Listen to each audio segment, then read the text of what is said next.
Hello friends, welcome to Kalyani's உலகம். இன்றைக்கி இந்த வீடியோவில் ஒரு சூப்பரான குழம்பு வச்சு காமிக்க போகிறேங்க. தட்டைப்பயிரையும் கருணக்கிழங்கையும் சேர்த்து வைக்க போகிறோம். ரொம்ப அருமையாக இருக்கும். வீடியோவை ஸ்கிப் பண்ணாமல் ஃபுல்லாக பாருங்கள். நம்ம சேனலை இன்னும் சப்ஸ்கிரைப் பண்ணலன்னா சப்ஸ்கிரைப் பண்ணிக்கிங்க. கூடவே இருக்கக்கூடிய பெல் ஐக்கானை ப்ரெஸ் பண்ணி அதில் ஆல் ஆப்ஷனில் கிளிக் பண்ணிக்கிங்க. மறக்காமல் லைக் அண்ட் ஷேர் பண்ணி நம்ம சேனலுக்கு சப்போர்ட் பண்ணுங்கள். இப்போ செய்ய ஸ்டார்ட் பண்ணலாம். நான் ஒரு 150 கிராம் தட்டைப்பயிறு எடுத்துருக்கேங்க. இந்த தட்டைப்பயிரை கழுவிட்டு தண்ணி விட்டு ஓவர் நைட் ஊற வச்சு எடுத்துக்கிறேன். 1/4 கிலோ அளவுக்கு கருணைக்கிழங்கு எடுத்துருக்கேங்க. இப்போ நைட்டு முழுக்க இந்த தட்டைப்பயிறு ஊறி நல்லா உப்பி வந்திருக்கு பாருங்கள்.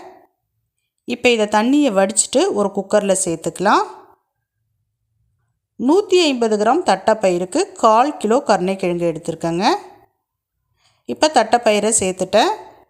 கருணைக்கிழங்கை நல்லா கழுவிட்டு தோல் சீவிட்டு முழுசாக கட் பண்ணாமல் அப்படியே தாங்க சேர்க்குறேன். வேக வச்சுட்டு அதுக்கப்புறமேட்டு கட் பண்ணிக்கலாம். இப்போ இது கூட கொஞ்சமாக மஞ்சத்தூள் சேர்த்துக்கிறேன், கொஞ்சமாக உப்பு சேர்த்துக்கிறேன், வேக வேண்டிய அளவுக்கு தண்ணி சேர்த்துக்கிறேன். இப்போ ஸ்டவ் ஆன் பண்ணி குக்கரை ஸ்டவ்வில் வச்சுக்கிறேங்க. குக்கர் மூடி போட்டுடுறேன், விசில் போட்டுடுறேன். ஒரு 3 விசில் விட்டு நான் வேக வச்சு எடுத்துக்க போகிறேங்க. நிறைய விசில் விட்டால் கிழங்கு குழஞ்சிரும்.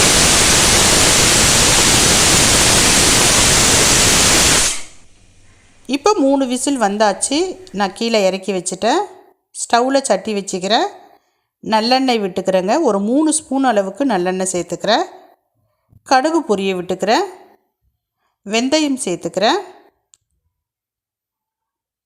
வெந்தயமும் பொரிஞ்ச பிறகு ஒரு 10 பல்லு அளவுக்கு பூண்டு சேர்த்துக்கிறேன். இப்போ 100 கிராம் அளவுக்கு சின்ன வெங்காயம் சேர்த்துக்கிறேன். இது கூடவே கொஞ்சமாக கருவேப்பிலை சேர்த்துக்கிறேன். இப்போ வெங்காயத்தை வதக்கிக்கலாம். ஒரு 5 நிமிஷத்துக்கு அப்படியே விட்டுடலாங்க. வெங்காயம் ஓரளவுக்கு பொன்னிறம் ஆகணும். இப்போ வெங்காயம் வதங்கிடுச்சு. நல்லா 2 பெரிய சைஸ் தக்காளியை கட் பண்ணி சேர்த்துக்கிறேன். பழுத்த தக்காளியாக இருக்கணும்.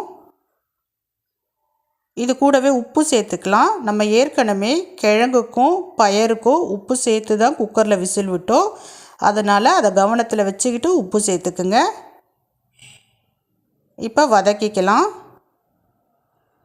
இப்போ இந்த தக்காளியும் வெங்காயம் ஒன்று சேர்ந்து வதங்கட்டோங்க. அதுக்குள்ளே நம்ம குக்கரை ஓப்பன் பண்ணி பார்த்துக்கலாம். நல்லா ப்ரெஷர் அடங்கிடுச்சு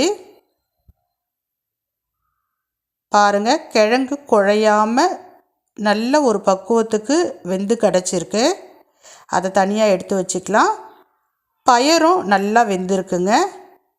இப்போ தண்ணியை ஃபில்ட்ரு பண்ணிவிட்டு தட்டைப்பயிரை மட்டும் இந்த வெங்காயம் தக்காளி கூட சேர்த்துக்கலாம். அந்த கருணைக்கிழங்கை கொஞ்சம் பெரிய பெரிய சைஸுக்கு இந்த மாதிரி நான் கட் பண்ணி எடுத்துருக்கேன். எல்லாத்தையும் கட் பண்ணிட்டேன் பாருங்கள். அதையும் இது கூட சேர்த்துக்கலாம்.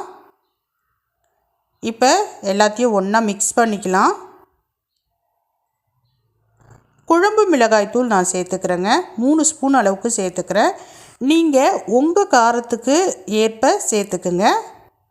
இப்போ எல்லாத்தையும் ஒன்றா சேர்த்து மிக்ஸ் பண்ணிக்கலாம்.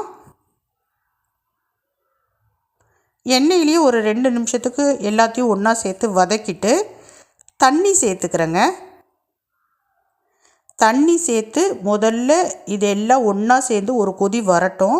அதுக்கப்புறமேட்டு புளி கரைசல் சேர்க்க போகிறேன்.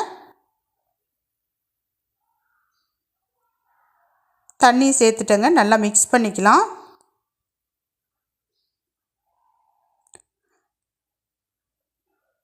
நல்லா மிக்ஸ் பண்ணிக்கலாம். இப்போ இது எல்லாம் ஒன்றா சேர்ந்து ஒரு கொதி வரட்டும். இப்போ கொதிக்க ஸ்டார்ட் ஆகுது பாருங்கள். அப்படியே முட்டை முட்டையாக கட்டுது பாருங்கள். இப்போ ஓரளவு கொதிக்க ஆரம்பிக்குது. இந்த சமயத்தில் சின்ன சைஸ் எலுமிச்சம்பழம் அளவுக்கு புளி ஊற வச்சு அதை கரைச்சி சேர்த்துக்கிறேன். புளி தண்ணி நிறைய சேர்க்க வேணாம், கொஞ்சமாகவே சேர்த்துக்குங்க. புளியினுடைய டேஸ்ட்டு டாமினேட் ஆகிடுச்சுன்னா இந்த குழம்பு வந்து பார்த்திங்கன்னா அந்த அளவுக்கு நல்லா இருக்காது. அதனால் திட்டமான அளவுக்கு புளி கரைசலை சேர்த்துக்குங்க. இப்போ எல்லாத்தையும் நல்லா மிக்ஸ் பண்ணி விட்டுக்கலாம். தேவைப்பட்டதுன்னா நீங்கள் தண்ணி கூட சேர்த்துக்குங்க. இப்போ இதை தட்டு போட்டு ஒரு 5 நிமிஷத்துக்கு நல்லா கொதிக்க விட்டுக்கலாங்க.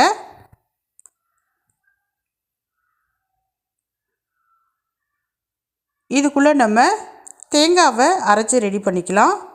அரை முடி அளவுக்கு தேங்காவை சேர்த்துருக்கேன். இது கூடவே ஒரே ஒரு ஸ்பூன் பொட்டுக்கடலை சேர்த்துருக்கேன்.